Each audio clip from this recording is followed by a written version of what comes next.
Unfortunately, problems are a part of business and they're just gonna happen. Obviously, we're gonna do everything we can to prevent them, but it's just a part of business. And I like to believe that the difference between good and great companies is how they handle the problems that come up. Today, I wanna specifically talk about problems that happen between the business and the client. And this is just my opinion, there's a million ways to do stuff. And when I extrapolate all the possibilities and just think like, if I could have one process that's going to produce the best outcome on average in all the different situations, this is what I personally think is the best way to handle those problems in hopes that it's going to have a positive outcome. Mainly just that the customer is not going to go around complaining or write bad reviews, but rather be satisfied, happy, and maybe even give you some referrals. So there's 3 different scenarios of problems that you're going to run into with clients.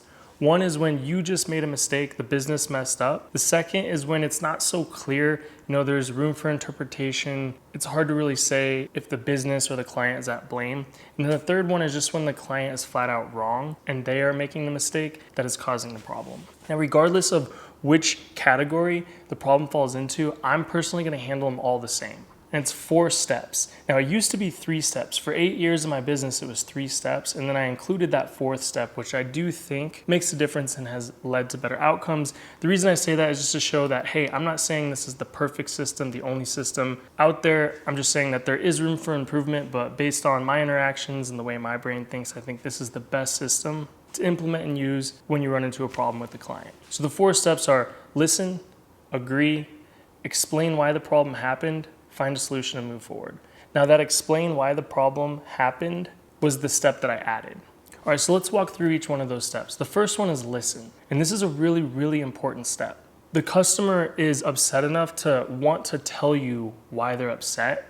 And a lot of what they want, one of the biggest things most of the time they want is just for you to listen and actually care. So when you listen actively, show that you're genuine and sincere. While you're listening, try to take emotion out of it. Because I'm guilty of this and I know a lot of people are. It's hard to take criticism. And the first thought or feeling is almost to resist, to blame them, to deny. But regardless if you're right in doing those or not right in doing those, the better strategy is to really listen and do your best to really understand how they feel and where they're coming from and why they've gotten to the point to where they wanted to tell you about this problem. Now, the second step is to agree. Now, this one gets a little bit tricky to explain because remember I said those 3 different kinds. Well, what if it's the thing where the client is making a mistake and they're the one causing the problem and you did absolutely nothing wrong? How are you supposed to agree with that? And really what I mean by agree is agree that they're okay and valid to raise this concern. Agree in that you could understand and have empathy and see how and why it got to this situation and why they have raised this complaint. You've heard that phrase, the customer is always right. It plays along those lines, so you're gonna never make them wrong for making the complaint. It's better to say, hey, I totally understand where you're coming from. I can easily see how this happened. And a big part of that is really being genuine, which goes back to step 1. Like really listen and try to understand what happened to make this get to this situation. Try to put yourself in their shoes and resist that urge to be defensive and not really listen to what is going on. This customer is giving you free feedback, which is funny because you're going to get tons of sales calls. Consultants want to tell you how to make your business better and all this kind of stuff. It's like, this is 100% free. And then that's why I included that 3rd step of explain why the problem happened. Because I feel like with production, one of the most common problems that's going to happen is a misalignment of expectations.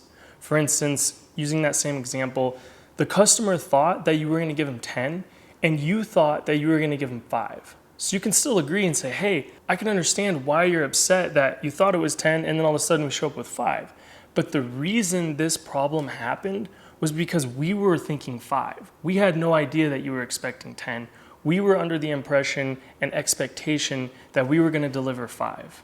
So that's why the problem happened. You still listen to them. They're still right for having the problem. But now when you explain why the problem happened, what that has done and helps do is you don't lose trust with the customer. Because the instant you lose trust with the customer, they're going to be looking for any other problem. If you don't explain why the problem happened, they're going to think, ooh, I had to call them out on them making a mistake so they didn't, pull one over on me. I need to check everything else and make sure they're doing it right so they're not getting me somewhere else. Versus when you explain why the problem happened, and that it was a misalignment of expectations. Maybe it's like we've just always delivered 5 to everybody and no other client has raised it as a complaint. That's why we didn't even think to set that expectation. We just assumed that that was your expectation as well. And it totally makes sense now why you're upset.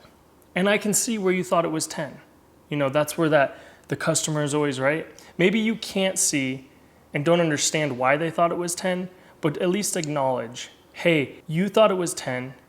They don't deal in your business every day like you do. If we're talking about house painting, they don't deal with houses getting painted every day. They do that like maybe once every 10 years, where you're literally doing it every single day. So what seems like common knowledge to you isn't for them. But by explaining that we were trying to deliver 5, now the trust is still there. It wasn't that, oh, they were trying to pull one over on me. It was just a misalignment of expectations. All right, and then the fourth one is just find a solution and move forward. Now this is the tricky one where you have to come to terms with yourself, like what is it worth for you to make this a happy customer? And that's gonna be different for everybody, and it'll depend on like what business you're in.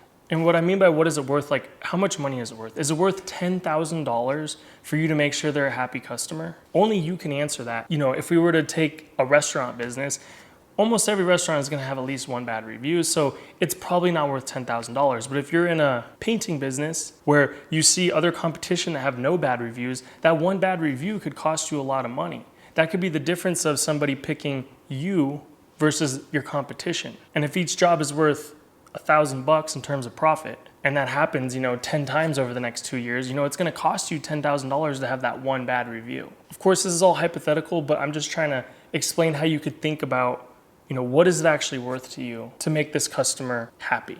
That situation I said where it's the customer's mistake. After you explain to them that it was just a mistake that they made by a misalignment of expectations, usually they're good. But let's say you have the super rare case, which I would argue this is more rare than most people think, is when they are really a bad actor with malicious intent trying to extort you. Unfortunately, that can happen. It's super, super rare. And I know a lot of times I might think like, hey, is that what's going on here? But when I really understand the customer's point of view and really listen to what they're saying and try to have that empathy and understand them, I realize like they're not really acting with bad intentions. They're just a little unreasonable and unfair and just don't really get it, but they're not like really thinking. They don't believe, that's the key, is they don't believe they're being unfair here. When in reality, if you ask 10 people, they would say, yeah, he's being unfair. The bad actor is when they know they're being unfair. They believe they're being unfair, but they're gonna do it anyway to get what they want. Those are the hardest situations to deal with, and that's when you really have to ask yourself, like, what is it worth to put this problem in the past and make this client happy? All right, and then one more piece of advice here is